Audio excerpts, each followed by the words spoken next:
ভারত ও রাশিয়ার Shanghai cooperation organisation শীর্ষ সম্মেলনে যোগ দেয়া নিয়ে সামাজিক যোগাযোগ মাধ্যম ট্রুথে দেয়া নিজের বক্তব্য কয়েক ঘন্টার মধ্যেই উল্টে ফেলেছেন মার্কিন প্রেসিডেন্ট ডোনাল্ড ট্রাম্প।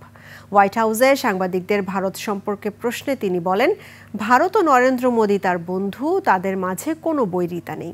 এদিকে ট্রাম্পের বক্তব্যকে স্বাগত জানিয়েছেন ভারতের প্রধানমন্ত্রী নরেন্দ্র মোদি। বিস্তারিত নাইম আহমেদের ডেস্ক রিপোর্টে।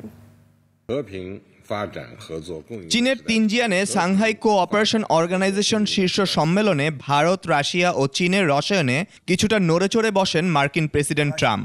নিজ মালিকানাধীন সামাজিক যোগাযোগ মাধ্যমে এ বিষয়ে ভারত ও রাশিয়াকে খোঁচা দিয়ে পোস্টও করেন তিনি। ট্রাম্প তার পোস্টে বলেন, ভারত ও রাশিয়াকে তারা অন্ধকারাচ্ছন্ন চীনের কাছে হারিয়ে ফেলেছেন এবং তাদের একসাথে একটি দীর্ঘ এবং সমৃদ্ধ ভবিষ্যৎও কামনা করেন তিনি। তবে এই পোস্টের কয়েক ঘন্টা না পেরোতেই নিজের বক্তব্য পরিবর্তন করেছেন মার্কিন প্রেসিডেন্ট।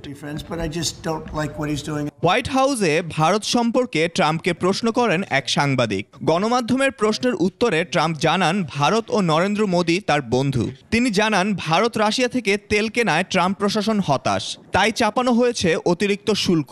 তবে খোলা রয়েছে শুল্ক কমানোর দরজাও।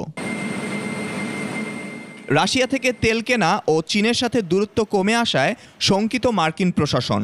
ট্রাম্প বলেন, নরেন্দ্র মোদির সাথে বন্ধুত্ব সবসময় থাকবে, তবে সম্প্রতি রাশিয়া ও চীনের সাথে নয়াদিল্লির সম্পর্ক ভালোভাবে নেননি তিনি। ট্রাম্পের বক্তব্যের প্রতিক্রিয়ায় ভারতের প্রধানমন্ত্রী নরেন্দ্র মোদি সামাজিক যোগাযোগ মাধ্যম এক্সে দেয়া পোস্টে ট্রাম্পের এই বক্তব্যের সাধুবাদ জানিয়ে সম্পর্ক জোরদারের ইঙ্গিত দিয়েছেন। Naim Ahmed, desk report, 21 television.